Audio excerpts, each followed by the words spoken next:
આ વધુ એક વોર છે. સર આપ થોડાક બેક જશો જેથી દર્શકોને પણ આ ગ્રાફિક્સ દેખાય.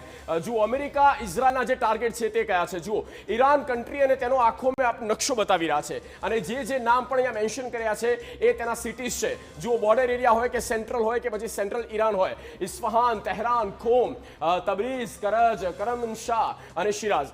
સર અલગ અલગ તમામ સિટીઝમાં સીધો એટેક થઈ રહ્યો છે. આમ એક રીતે કોઈ ટ્રેડ તો છે નહીં સર, ટ્રેડ સેન્ક્શન છે ઈરાન સાથે. તો પછી આ કમ્યુનિટીને ટાર્ગેટ થઈ રહ્યો છે, અહીંયાથી અમેરિકાને મળી શું રહ્યું છે સર? શું basically vote is the goal? આ જે આખી વોર છે ઇટ્સ એ વોર ઓફ એસિમેટ્રી. માટે અમેરિકન માઇટ અને ઇઝરાયલ એની અંદર મળેલું છે. માટે જે કમ્બાઇન્ડ અમે એનો military might, diplomatic might, economic અને પોલિટિકલ માઇટ તોડવાનું છે એ ના જે એ લોકોની જે એનો સુપ્રીમસી છે એ ઓલરેડી 6 દિવસની વોરમાં આવી ગઈ છે. માટે અત્યારે અમેરિકા અને Israel they have a total air superiority. માટે હવે it is at their will, જ્યાં ધારે ત્યાં આગળ એ લોકો એનો બોમ્બાર્ડમેન્ટ કરે. રિવેન્જ મોડ પર છે અત્યારે યુએસ. સો ધેરફોર વિઝન ચેન્જ થઈ ગઈ છે. હવે અત્યારે જે વિઝન છે કે અત્યારે જે નેસેસિટી છે એ ઈરાનના population centre, it doesn't matter, industrial centres અને બીજા ઇન્ટેલિજન્સ પ્રમાણે જે મિસાઇલ જે બિલ્ડિંગ કેપેસિટી છે અને જ્યાં એના ઇન્ડસ્ટ્રીયલ સેન્ટર છે એની પર એટેક કરી અને ઈરાનની કેપેસિટીને કેપેબિલિટીને ડીકેપેસિટેટ કરવાની.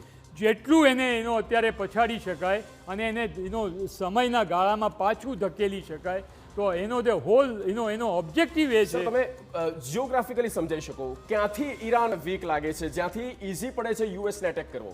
કારણ કે જો કેવી રીતે ટાર્ગેટ છે, કોર્નરમાં છે, સેન્ટ્રલમાં પણ છે, મેઇન સિટીઝમાં પણ ટાર્ગેટ કરી રહ્યા છે. જુઓ પણ એ main cities it is not કે મેઇન સિટી, પણ મેઇન સિટી જો ખાલી ઓનલી પોપ્યુલેશન સેન્ટર હોય તો એની અંદર ડર અને ભય ફેલાવવો પણ એટલો જરૂરી છે.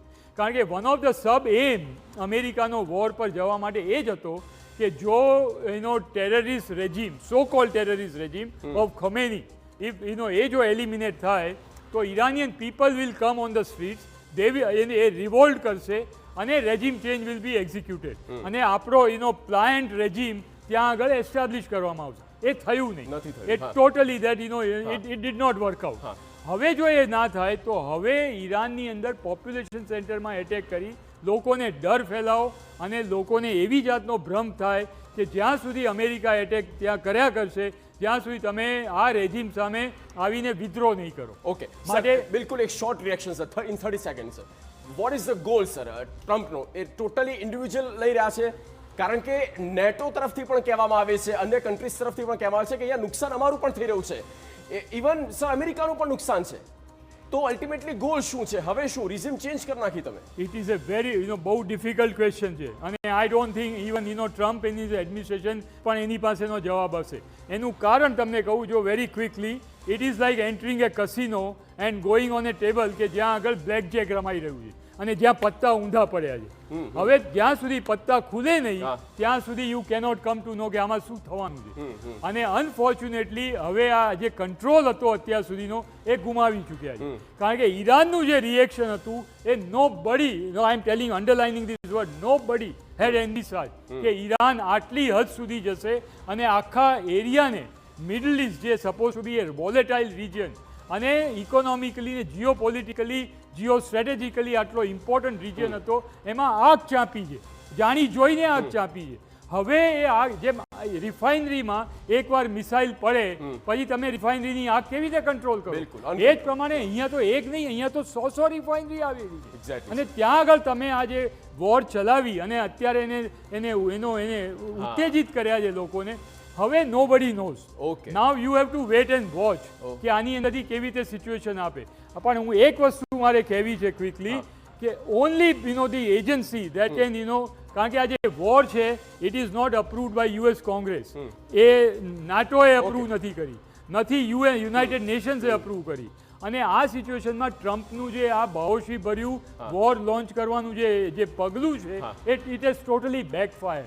માટે US Congress can alone make him accountable. US કોંગ્રેસની અંદર પણ જે રિપબ્લિકન સ્ટોલવર્સ જેને કહેવાય, they should sit in front of the Trump. એની આંખોમાં એની આંખોમાં આંખ નાખી Okay. એને પૂછવું જોઈએ હા. What do you want to do exactly sir What is your aim? અને થઈ ઊંધું થઈ રહ્યું છે કે સંસદમાં બિલ પાસ થઈ જાય છે કે ના તમે હુમલા કરે જ રાખો મિડલ ઈસ્ટની જ્યારે વાત કરી રહ્યા છે અને આ મિડલ ઈસ્ટમાં યુદ્ધની જ્વાળા હવે એ હદે ખતરનાક બની કે ઈરાનના મિસાઇલ હુમલાઓમાં ઇઝરાયલને હચમચાવી નાખ્યું એક મિસાઇલથી અનેક શહેરો પર એક સાથે હુમલો કરવાની ક્ષમતા ધરાવતી ટેકનોલોજી આ યુદ્ધને એક નવી દિશા આપી રહી છે 100 કલાક થઈ ગયા સમય વીત્યો અને હજુ એ અમેરિકા ઇઝરાયલ યુદ્ધને આગળ વધારવા જઈ રહ્યા છે અને ઈરાન રોકવામાં તેને સફળ થઈ રહ્યા નથી